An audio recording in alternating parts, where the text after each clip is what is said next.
Bueno, de acuerdo a lo que está en el flyer para la sesión de hoy, tuve la ocurrencia, después de que analizamos en sesiones pasadas el Padre Nuestro comentado por Santo Tomás de Aquino, averigüé y me llevé una gratísima sorpresa cuando vi que mi filósofo teólogo favorito, maestro favorito desde mi niñez, Santo Tomás de Aquino, también se dio el lujo de escribir un libelo, o sea, un pequeño libro que va a ser nuestro fundamento, nuestra base, para desarrollar esta y tal vez un par de sesiones más, porque el tema es amplio.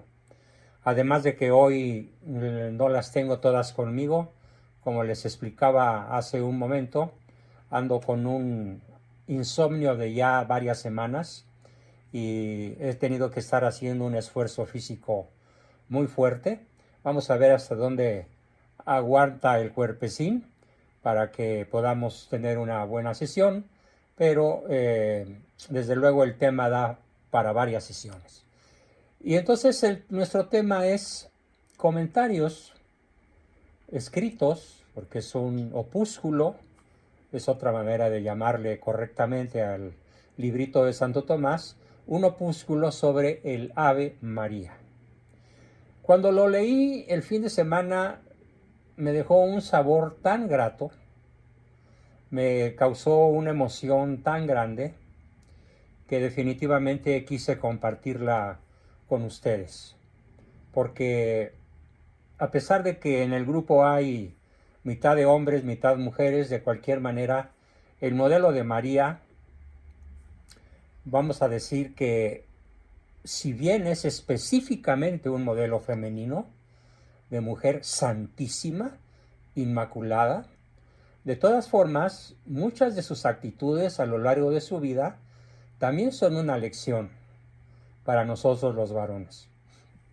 Así que por parejo, creo que el tema nos viene muy bien tanto a hombres como a mujeres. Y con toda la intención digo hombres como a mujeres, excluyendo conscientemente, arteramente si ustedes quieren, cualquiera otra denominación que no sea hombre o mujer. Y aquí sí, enójese quien se enojare, y el nombre de la Santa María Virgen, Madre nuestra. Entonces, claro, esto a lo mejor hace que centenares o miles de LGTBIs más Q, más las letras que se junten de aquí a diciembre, decidan eliminarme, bloquearme, denunciarme, pero prefiero exponerme a eso, a que se considere que por ser psicólogo y por ser humanista y por procurar no ser agresivo, voy a andar con contemporizaciones, con lo antinatural, con lo monstruoso que es ese movimiento criminal que toma las letras LGTBI. ¿Y por qué digo criminal? Ya me estaré refiriendo de manera muy explícita al por qué considero no a sus miembros de bajo nivel, pero sí a sus dirigentes a escala internacional, que además no padecen esa enfermedad, y contradiciendo a los tres candidatos que vimos ayer, y contradiciendo a muchos médicos mal encarados y mal informados, sí hay algo que curar, porque sí es una enfermedad tener genética de varón o genética de mujer y pretender que existe un tercer, cuarto o quinto o hasta 112 sexos como lo pretende la ONU. Así que entonces, después de esta breve introducción, vamos a ver qué nos dice Santo Tomás sobre el Ave María. Para empezar, él la llama salutación angélica, porque es un ángel quien saluda a María. Y ya desde las primeras líneas me vi gratamente sorprendido, porque dice Santo Tomás que las palabras que componen esta salutación, este saludo, tienen un triple origen. Unas de estas palabras provienen del ángel. Ave María, llena eres de gracia. El Señor es contigo, bendita tú eres entre las mujeres. Eso es lo que le dice el ángel. Otras son de Santa Isabel, la mamá de San Juan Bautista, y bendito sea el fruto de tu vientre, Jesús. Y por último, la que le agrega la Iglesia Católica desde hace más de 1500 años, María. Porque aunque el ángel no dijo Ave María, sino Ave llena de gracia, ese nombre de María conviene por su significado a lo dicho por el ángel, como lo vamos a ver. Así que entonces nos quedamos con Ave María, llena eres de gracia, el Señor es contigo. Es el saludo completo o casi completo del ángel. La primera consideración que en la que nos hace reflexionar Santo Tomás, y la verdad es que lo siento mucho por nuestros hermanos, o más bien primos hermanos, las sectas protestantes, porque de golpe y porrazo ellos cercenaron su vínculo con la Madre del Cielo. Así que la diferencia entre nosotros y ellos es que nosotros, se va a ir muy feo, pero hay que decirlo, sí tenemos mamá, sí tenemos madre.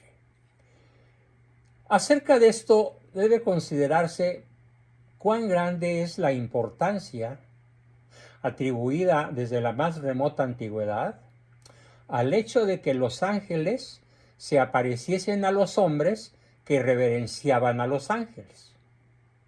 Así fue. Por ejemplo, en la alabanza de Abraham está escrito que hospedó a los ángeles y Abraham les mostró reverencia. ¿Por qué? Porque el ángel es una criatura extremadamente superior al ser humano.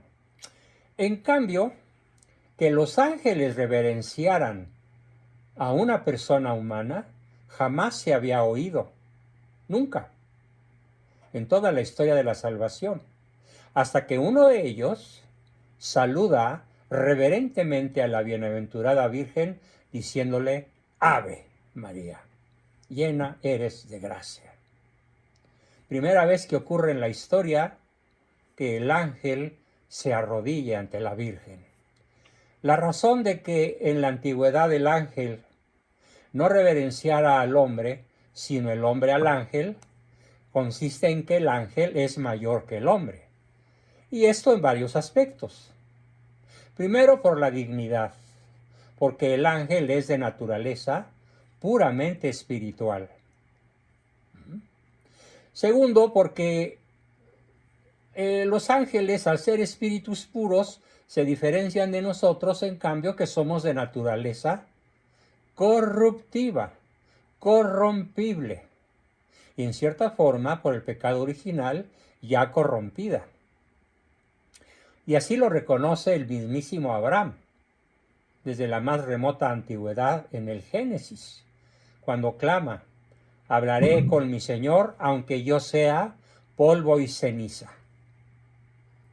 ¿No era entonces adecuado que una criatura espiritual e incorruptible mostrara reverencia a otra corruptible como el hombre?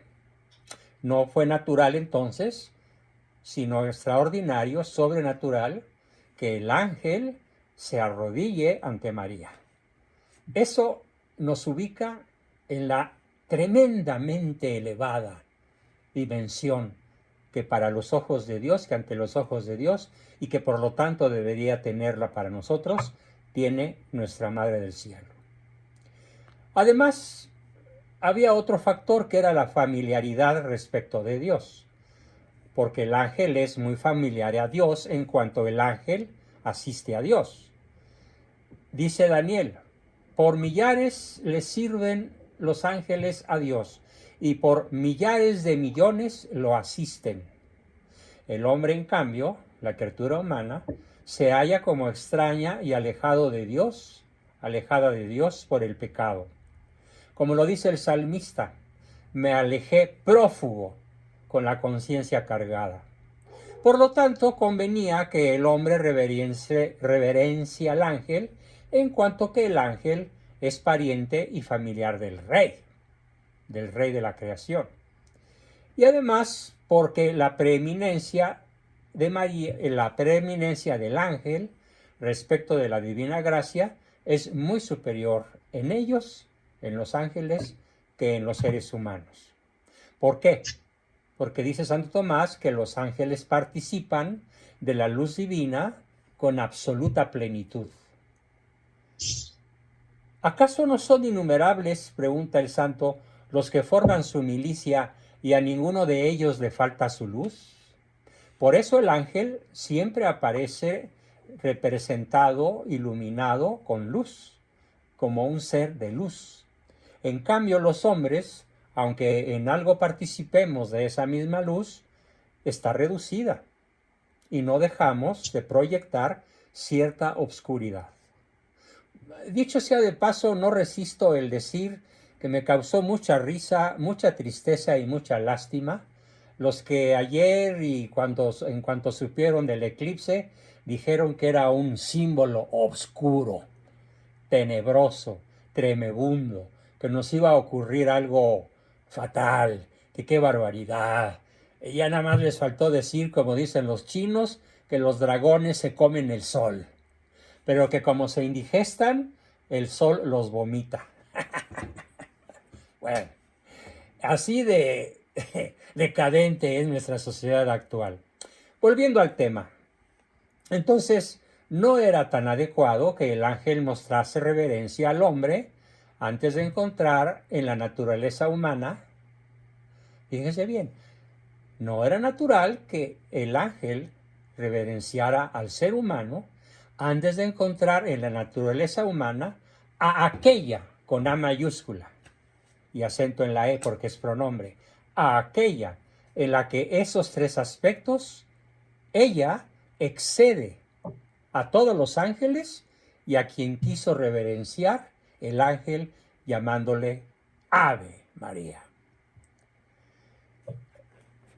Aquí es donde Santo Tomás cobra más fuerza en su argumento. Ese argumento que yo estoy seguro que a más de uno de nosotros nos va a convencer, nos va a conmover y nos puede incluso hacer cambiar nuestra vida a una versión muchísimo más elevada que la que en esos momentos podamos estar desarrollando. Porque es así que la bienaventurada Virgen excede a los ángeles, a todos ellos, en los tres aspectos mencionados. Fíjese qué belleza. La bienaventurada Virgen excede a los ángeles en esos tres aspectos. Primero, en plenitud de gracia, la cual es mayor en la Virgen que en cualquier otro ángel. Y para eso el ángel la saluda diciéndole, llena eres de gracia. Como si le dijera, te reverencio, Virgen María, porque me excedes en la plenitud de tu gracia. Genial. Además, en cuanto al alma, en la que tuvo toda la plenitud de la gracia, ahora bien, la gracia de Dios se da para dos cosas, para obrar el bien y para evitar el mal. Y en cuanto a ambas, en la Virgen tuvo una gracia perfectísima, para obrar el bien y combatir el mal. Y en ambos casos actuó con absoluta libertad, desde el momento en el cual ella dice, fiat, hágase en mí, según tu palabra. De donde el Cantar de los Cantares, hablando de la Virgen, tiene un párrafo bellísimo, donde dice, capítulo 4, versículo 7, eres toda hermosa, amiga mía, no hay ninguna mácula en ti. Lo dice San Agustín también en su libro de la naturaleza y de la gracia, donde escribe San Agustín, no Santo Tomás, también San Agustín, a excepción de la Santa María Virgen María, todos los santos y santas a los que se les hubiere preguntado en vida si no tenían algún pecado, todos al unísono habrían respondido, si decimos que nosotros no tenemos pecado, a nosotros mismos nos engañamos y la verdad no estaría con nosotros. a excepción, digo entonces, de esta Santa Virgen, respecto a la cual, por el honor del Señor, no quiero mentar siquiera el tema del pecado, pues tan grande es la gracia que le fue dada para vencerlo omnímodamente, plenipotenciariamente, que mereció concebir y dar a luz a quien nos consta que no tuvo ningún pecado. Su Hijo, nuestro Salvador, nuestro Señor Jesucristo. Ahora bien, Cristo excede a la Virgen María en que fue concebido y nacido sin pecado original. Y la Virgen María solo nacida sin él. Rectificados algunos códices mendaces, códice es un escrito antiguo y mendaz quiere decir excesivamente mentiroso. El bulto de palacio es 90 kilos de mendacidad, para decirlo de la manera más vigorosa posible.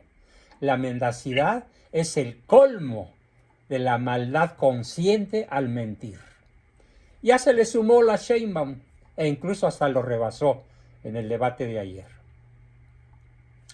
Aquí tenemos la debida coordinación de los textos tomistas que nos disipan por completo su presunta discrepancia dogmática, porque sabemos por dogma de fe que ella es la Inmaculada Concepción.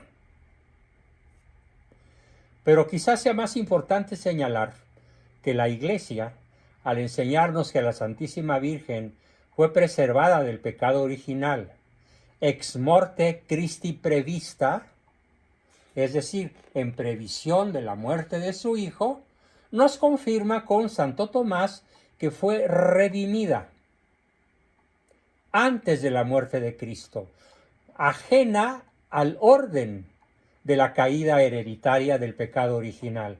O sea, fue concebida sin mácula, sin el pecado original. Y no que como Cristo fuera ajena al orden de la caída hereditaria. Por lo demás, la Beata Virgen brilló en el ejercicio de todas las virtudes. La Santa Virgen María brilló en el ejercicio de todas las virtudes. De ahí se deriva mi inicial comentario de hace 15 minutos, de que ella, siendo mujer, tiene mucho que decirnos a los varones, porque en ella brillaron todas las virtudes. Y en la totalidad de los santos solamente brillaron algunas de las virtudes, no siempre todas.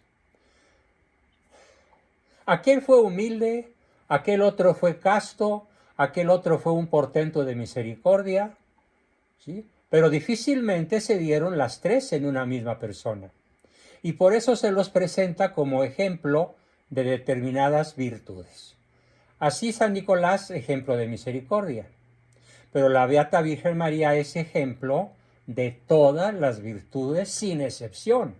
Primarias, secundarias, derivadas, terciarias y todas las concomitantes a cada una de las 7 virtudes principales.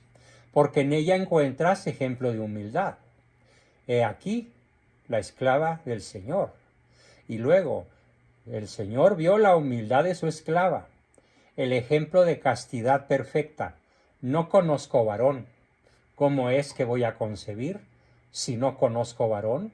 Y de todas las virtudes, como el análisis de la biografía de la Virgen lo hace extremadamente claro de entender y extremadamente notorio también. Por consiguiente, dice Santo Tomás, la Beata Virgen María es llena de gracia, tanto en orden a obrar el bien como a evitar el mal. Otro comentario es que también fue llena de gracia en cuanto a la redundancia, entiéndase la palabra redundancia, es una repetición repetitiva, valga la redundancia, del alma sobre la carne o el cuerpo, la superioridad del alma sobre el cuerpo, porque si tanta gracia ha de haber en los santos para santificar su alma, cuán llena de gracia estaría el alma de la Virgen María para que la gracia refluyese en su carne corpórea. con células, con sistema nervioso, con vísceras, con piel, con sangre, con oxígeno, y que ésta concibiese en su seno al Hijo de Dios. Así lo dice un santo que yo no conocía, que se llama Hugo de San Víctor, un santo europeo medieval, porque el amor del Espíritu Santo ardía singularmente en el alma de la Virgen.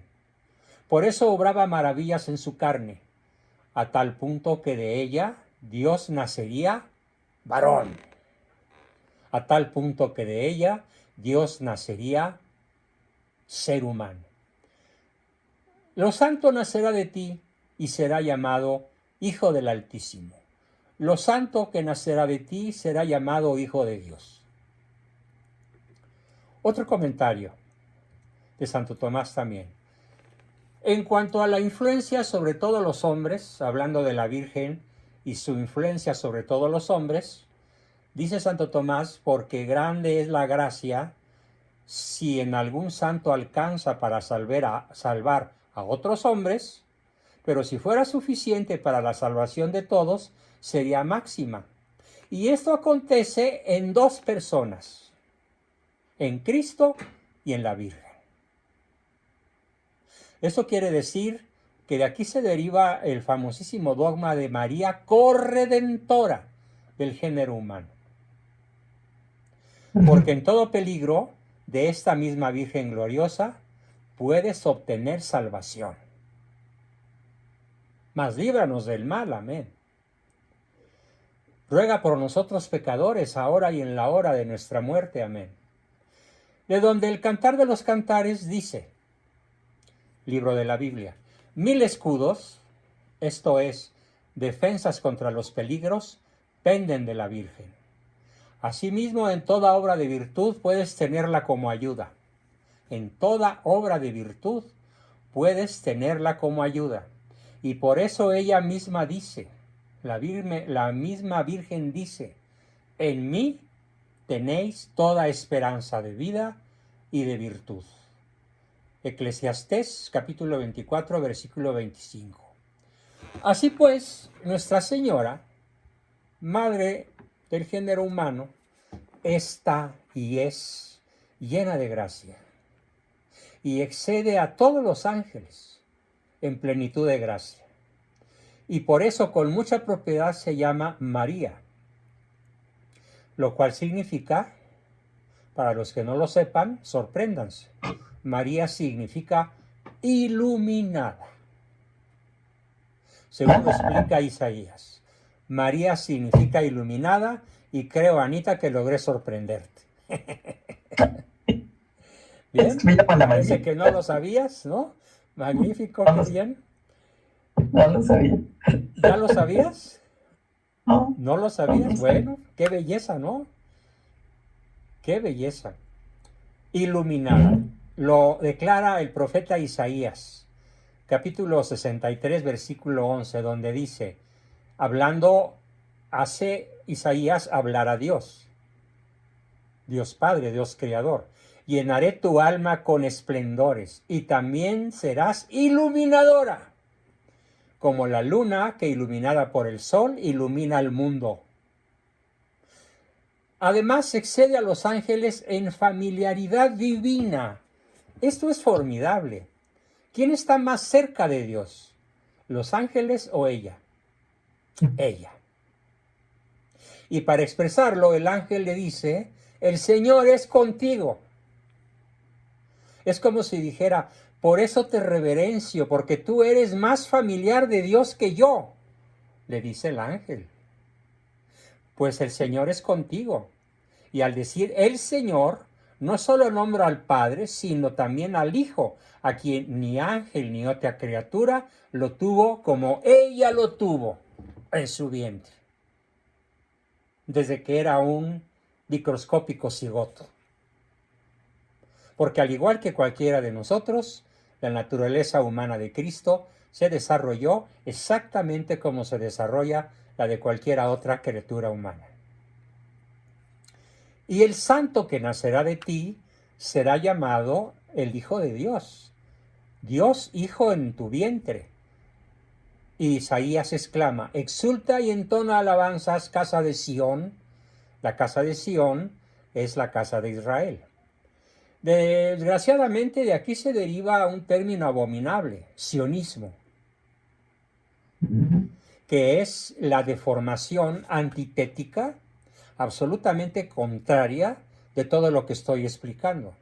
El sionismo es el proyecto antropocéntrico, centrado en el hombre, centrado en Lucifer, que quiere ser adorado como Dios, en contra de la casa de Sión, la original, la auténtica, la verdadera, que es de la que es madre, nuestra Santísima Virgen.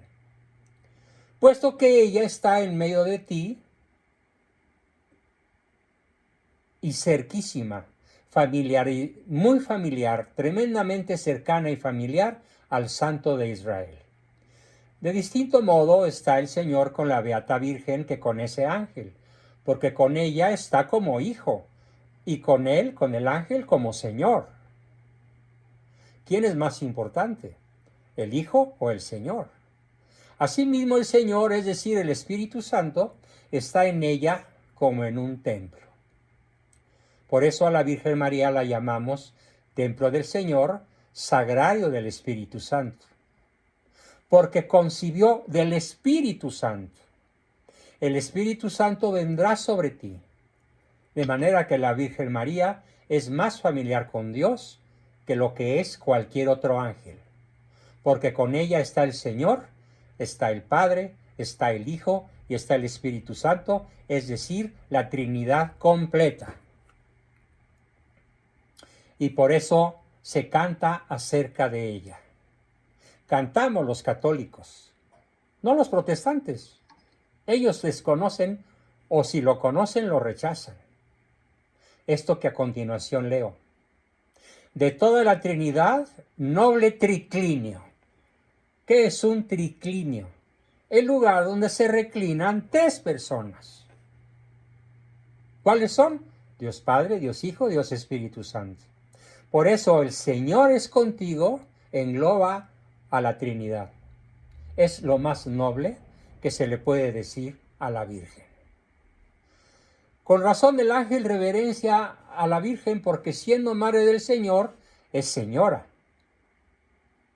Y le cuadra el nombre de María, que en lengua siria no significa la iluminada, sino que María en arameo, en sirio, significa señora. En tercer lugar, excede a los ángeles en pureza, porque la Beata Virgen María no solo era pura en sí misma, sino que transmitía pureza a los demás. Purísima fue en cuanto a la culpa, puesto que no incurrió en pecado ni original, ni mortal, ni venial alguno. Y lo mismo en cuanto a la pena, porque tres fueron las maldiciones que merecimos los hombres por el pecado. La primera cayó sobre la mujer, a saber, que concebiría con corrupción, que llevaría el fruto con pesadez y que daría a luz con dolor. Terrible las consecuencias del pecado original. Somos concebidos con corrupción, mortales, seremos cadáver. Llevará a la mujer humana el fruto con pesadez y dará a luz con dolor. Y de esto fue inmune la Virgen, que concibió sin corrupción, llevó al Cristo en su centro, en su seno, con enorme alegría y solaz, y en gozo dio a luz al Salvador. Es más, fue tan indoloro, tan prístino, tan maravilloso el parto de la Virgen, que era virgen antes del parto, en el parto y después del parto. ¿Cómo se explica esto científicamente? Si hay un modo. ¿Así? Las moléculas se intercambian, como entre una molécula y otra, entre un átomo y otro, hay un espacio enorme. Imagínense que contemplamos al sistema solar en forma microscópica y lo vamos agrandando, agrandando, agrandando hasta su tamaño natural. ¿Cuántos millones hay de aquí a Saturno? Miles de millones de kilómetros. ¿Cuántos kilómetros hay de aquí al Sol? 150 de millones de kilómetros. Entonces lo mismo acontece con las moléculas corpóreas. Entre una y otra hay una enorme distancia, de tal forma que no existe la menor repugnancia científica e intelectual para entender que Cristo traspasó el himen de su madre sin romperlo. Eso se llama partenogénesis, el parto de una virgen. Cristo nace entonces por partenogénesis, sin romper el himen de su madre. Germinando pues, germinará con exultación y alabanza. Y el varón, Santo Tomás se regresa un poquito para platicarnos de las maldiciones que caen sobre el varón. Sobre la mujer, corrupción, pesadez y dolor. Y sobre el varón, comerá el pan con el sudor de su rostro. Y tendrá que salir del hogar a cazar y a exponer la vida. E incluso a dar la vida, no solo a exponerla. De esto también estaba inmune la Virgen, porque según la doctrina del apóstol San Pablo en su carta a los Corintios, las vírgenes en aquella época, y mientras hubo vírgenes, estaban libres de los cuidados de este mundo y solamente vivían para Dios. Incluso las vestales romanas, antes de la venida de Cristo, no trabajaban, únicamente servían a Zeus o a Júpiter en los templos donde habitaban las vestales, las vírgenes. A veces los paganos coinciden con los católicos en cierto tipo de prácticas, pero ahora sí que como el burrito que tocó la flauta por casualidad, ¿no? La tercera maldición es la común a varones y mujeres, es decir, que nos convertiríamos en polvo. La Virgen fue inmune a esto, porque todos sabemos, por el dogma de la Asunción, que tras su tránsito, que no muerte, fue llevada al cielo en cuerpo y alma. Es decir, la Virgen no entró en un proceso de corrupción, de descomposición molecular. Por eso no se le llama la Virgen murió, se le llama el tránsito de la Virgen María, el tránsito de la vida terrenal a la vida celestial, sin dejar de ser un cuerpo que ocupa un espacio físico en la creación. Al igual que nuestro Señor resucitado. Bendita tú entre las mujeres. Así pues, fue inmune a toda maldición. Bendita tú entre todas las mujeres. Por eso a mí no me gusta decir bendita tú entre las mujeres. Cada vez que yo rezo el rosario diariamente, siempre digo de modo intencional, bendita tú entre todas las mujeres. Fue inmune pues a toda maldición. Y por lo tanto fue bendita entre las mujeres, ya que entre todas ellas, solamente de ella se apartó la maldición. Llevó consigo la bendición y abrió la puerta del paraíso. Por eso le cuadra el nombre de María, que en otros lenguajes, también antiguos y arcaicos, significa estrella del mar. La luminosa estrella del mar. Porque tal como por la estrella del mar los navegantes se dirigen al puerto, los cristianos nos dirigimos a la gloria por María. De ahí la formidable frase, que no recuerdo, a ver si alguien me sopla, no sé si tú, Ricardo, o algún otro miembro del grupo, aquella famosa frase de ad Jesum per Maria, a Jesús por María. Es nuestra abogada, es nuestra defensora. es nuestra protectora. Como aquella hermosísima canción que le aprendí a mi padre un poco antes de mi primera comunión. La Virgen María es nuestra defensora, nuestra protectora, no hay nada que temer. Guerra, guerra contra Lucifer. Aquí Jesús por María es utilizado por el beato Champagnat Marcelino de por los Champagnat. maristas. Ok. Gracias por la aportación, Jorge. Tú eres marista, ¿no? ¿O fuiste? Ocurre, para terminar algunos comentarios todavía de Santo Tomás, ocurre que mientras que el justo haya lo que desea, el pecador lo busca donde no puede conseguirlo. A ver, grábense esto a fuego. En su cabeza, en su corazón, en sus vísceras. Ocurre que mientras que el justo haya lo que desea, el pecador lo busca donde no puede conseguirlo. Dicen los Proverbios, capítulo 13, versículo 22. Por eso la hacienda del pecador está reservada para el justo. Así Eva, en el fruto prohibido, no encontró lo que deseaba. ¿Qué deseaba Eva al comer el fruto prohibido? La inmortalidad. ¿Qué deseó Adán al concederle a Eva comer del mismo fruto, estando ya ella caída y en pecado? También la inmortalidad, la sabiduría, la impasibilidad. Y no solamente no encontraron lo que buscaban, sino que perdieron lo que ya tenían. ¿Qué era lo que Eva esperaba encontrar en el fruto prohibido? Primero, lo que falsamente le prometió el diablo, a saber que serían como dioses, conocedores del bien y del mal. Seréis como dioses, le dijo aquel embustero.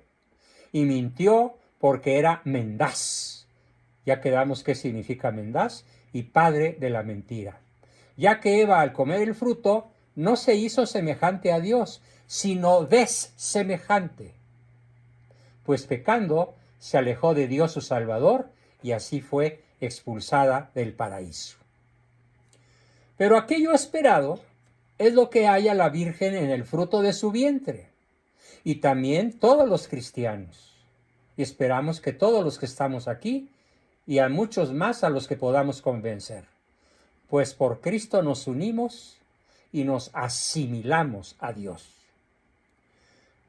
Cuando esto se manifestare, seremos semejantes a Él, porque lo veremos como Él es. Lo poseeremos como Él se posee. Lo conoceremos como Él se conoce. Poseeremos y conoceremos la creación entera como Él la conoce y como Él la posee. Mientras que Eva buscó el deleite porque era bueno para comer, y no lo encontró, ya que al punto dolióse al sentirse desnuda. En cambio, en el fruto de la Virgen encontramos suavidad, salud, alegría, gozo, exultación. El fruto de Eva parecía hermoso, pero cuánto más hermoso es el fruto de la Virgen, el cual desean contemplar los ángeles, eminente en belleza sobre los hijos de los hombres, y por esto por ser el esplendor, la Virgen María, de la gloria del Padre. En conclusión, si Eva no encontró en el fruto prohibido aquello que esperaba, como ningún pecador lo encuentra en sus pecados, para encontrarlo busquémoslo nosotros en el fruto de la Virgen. Este es el fruto bendecido por Dios, al que de tal manera colmó de gracia que nos fue presentado como objeto de su reverencia. Bendito Dios y Padre nuestro Señor Jesucristo, que nos ha bendecido en el mismo Cristo con toda suerte de bendiciones espirituales. Bendecido por los ángeles. Bendición y gloria y sabiduría y acción de gracias, honra y poder y fortaleza en nuestro Dios. Bendecido por los hombres. Toda lengua que confiese que el Señor Jesucristo está en la gloria de Dios Padre y ame a su prójimo como a sí mismo, con la ayuda de Dios, adquirirá la gloria de Dios. y podremos cantar por el resto de la eternidad: bendito el que viene en el nombre del Señor. Bendita es pues la Virgen, pero más bendito su fruto. Así que tenemos entonces la jerarquía. Los ángeles subordinados a la Virgen y nosotros subordinados al orden angelical y por lo tanto subordinados a la Virgen, pero con una enorme diferencia. A ella le podemos llamar mamacita, mamá, madre, mamita, y nos puede hablar tan dulcemente como le habló a Juan Diego. ¿Qué temes? ¿De qué te preocupas? ¿Qué no estoy yo aquí que soy tu madre? Bien, con eso termino mi exposición y parece que me quedan todavía algunos minutos para escuchar sus comentarios, preguntas, dudas y aportaciones. Adelante, por favor.